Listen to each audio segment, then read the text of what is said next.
Soma neno la Mungu ili ujue ahadi zake. Maandiko yanasema katika Yeremia 1:12 anasema mimi naliangalia neno langu lipate kutimiza. Lakini ujue neno la Mungu ili ujue ahadi zake. Lakini anasema Hesabu 23:19 kwamba Mungu sio mwanadamu hata aseme uongo.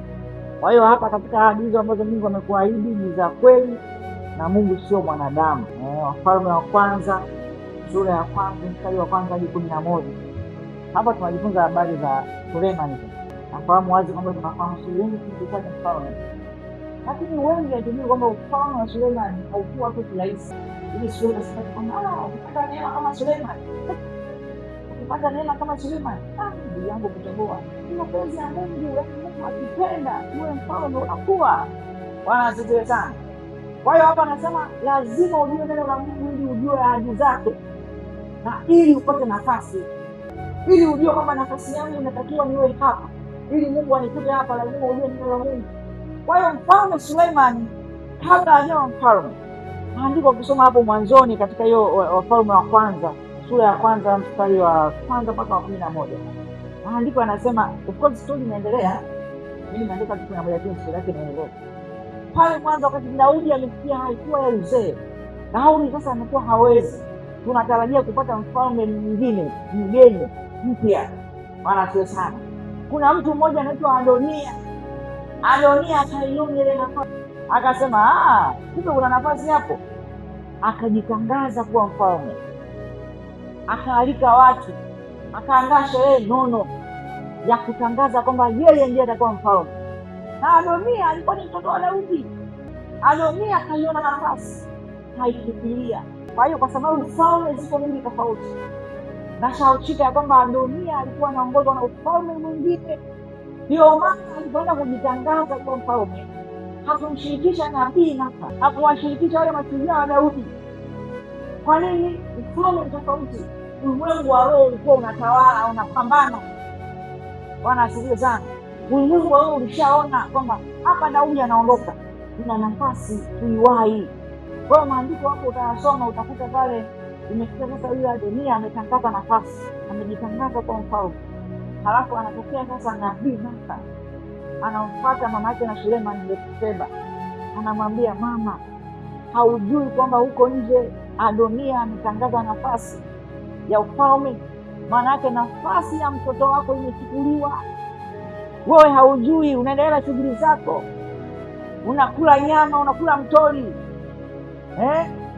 Lakini kumbe nafasi yako ilishachukuliwa. Kwa hiyo Nathan nabii anaenda kumwambia nafasi hiyo imechukuliwa na Adonia. Halafu anampa njia, anakwambia ninakushauri, nisikilize nikupe shauri. Haleluya. Nathan anafahamu ahadi ya Daudi kwa Suleiman. Maana yake nini? Nathan alikuwa na neno, anakumbuka.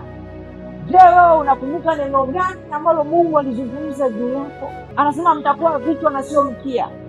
Utakuwa baraka na utakuwa heri. Anasema utakopesha wala hautakopa. Tena anasema watoto wako hawataomba chakula. Haleluya. Bwana asifiwe sana. Lakini shetani mjanja, kawaida nafasi. Badala wewe kuwa mkuu unakuwa mtumwa. Badala kukopesha unakopeshwa. Haleluya. Tena unakopeshwa kwa aibu. Kwa sababu unakopeshwa na unatukanwa. Mloko ya gani ulipi madeni? Mloko ya gani unakopa kila siku? Kwa hiyo pale ulipokopa huwezi kwenda kushuhudia. Unaenda natafuta kazi au unatafuta nafasi kazini kwa kuzini. Linachukua nafasi ya mtu. Au inakuja, Bwana amenipa nafasi, sikustahili.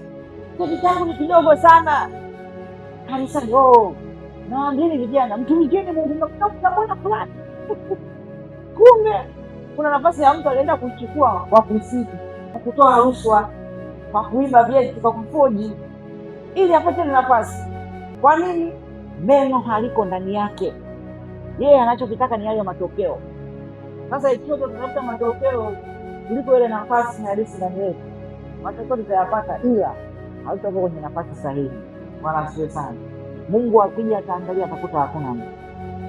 Kwa Sulemani yule Nathan akamkumbusha ahadi za Mfalme Daudi. Kwamba Daudi aliapa sana, mtoto wako huyu Suleiman atakuwa mfalme. Sheba anapata msaada kutoka kwa nabii, msaada wa kiungu, mshauri wa kiungu. Bwana asifiwe sana.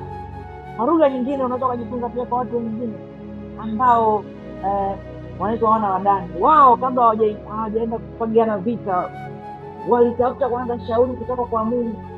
Kwa maana Mungu anasema katika Isaya, anasema hicho kitu ni mshauri wa ajabu. Haleluya. Sasa mshauri wa ajabu sio mjibu maombi. Mshauri wa ajabu anataka mkae. Haleluya. Anasema tuhojiane, eleza mambo yako. Bwana asifiwe sana. Maana mnazungumza. Hauwezi kuwa na mshauri ambaye unaongea wewe tu anamshauri nini? Haleluya. Ila mshauri manake mnaongea, mnazungumza, mnakaa. Kwa Nathan akakaa na Bathsheba akamshauri. Alivyomshauri Nathan, Bathsheba akaenda kwa Daudi. Daudi akaongea naye, akamkumbusha ahadi iliyomtii. Ndipo Daudi akatangaza jamani, mfalme Suleiman. Bwana asifiwe sana. Kwa hiyo nafasi ilikuwa imeshachukuliwa. Kitendo cha yeye kukaa kimya tu, Nathan aliamua bwana, mimi simkumbushi mtu, ilikuwa imeisha. Sasa ilishaisha hizo habari. Yaani hiyo tuchukulie mfano kwamba mchungaji ndio alipaswa aje kukukumbusha, kama ambavyo wewe unasubiria neno la Mungu hapa madhabahuni. Yaani unasubiria kija kanisani, kuna muda wa Mungu ndio nitafsiria, unaandika unaweka kwenye daftari, unaondoka zako, ndio mambo yako. Jumapili tena jamani, mimi nikasikia neno la Mungu bwana, dunia inachosha. Wewe ni sana usikiza neno la Mungu, usikiza mchungaji. Kwa maisha yenyewe sasa hivi wachungaji nao tunaishi nao, bora kipindi kile cha enzi za Walawi mchungaji anakuta yani yeye ni watu wamejitoa zaidi kuwahudumia. Sasa wachungaji wa sasa wanakuta mambo yenyewe magumu, na yeye inabidi na yeye kuna muda wakati mwingine anatafuta hela kula labda. Haleluya. Kwa hiyo unakuta naye bwana stress yake akija sasa ubarikiwi kwa sababu utoki. Kwa hiyo wewe umekuja na maisha yenyewe magumu haya, utapata neno kwa Mungu, unakuta kule leo utana neno nyingine nitakwambia ubarikiwi kwa sababu utoi. Haleluya. Kwa hiyo ulitarajia unapata neno kanisani, umekutana na jiwe. Unaondoka tena kwa huzuni. Haleluya, watumishi wa Mungu. Lakini kumbe ilitupasa na kwamba tusome neno la Mungu, tujue ahadi za Mungu. Kwa hiyo Bathsheba alipaswa kuwa anajua ahadi ya Daudi juu ya Sulemani. Hakuhitaji kumsubiria Nathani. Haleluya. Ndio maana akazia kupasuka. Usisubirie mchungaji akuwekea mikono, usisubirie mchungaji akufundishe. Neno la Mungu sasa hivi liko wazi. Kwa hiyo kuna dini zingine neno la Mungu likitaka katika Biblia na maandishi kwa mfano. Biblia inataka kwa washirika wanaga Biblia. Wao akijana tu kanisani wanasoma wanaiacha pale pale wanakana. Haleluya. Lakini Biblia hii unayojua inauzwa Mbezi, inauzwa hapo Kibaa. Bana neno ni kanisa lini? Ndio maana pazia kupasuka. Yoyote yule anaruhusiwa kuichukua. Soma. Haleluya. Na unalisoma unafanyika mwanafunzi. Yule Toashi alikuwa anasoma haelewi. Haujana mtu mmoja kwa mmoja nimeelezea leo ndipo anamhusu nini au anamhusu na maana nini alisoma akachukua muda wa kutafakari. Haleluya. Kwa hiyo tunaona ufalme au nafasi Suleiman inapatikana baada ya kukumbuka ahadi za Mungu. Kwa sisi tuna nafasi nyingi ambazo zipo. Cha muhimu na cha msingi cha kuzingatia, kumbuka ahadi za Mungu katika neno lake.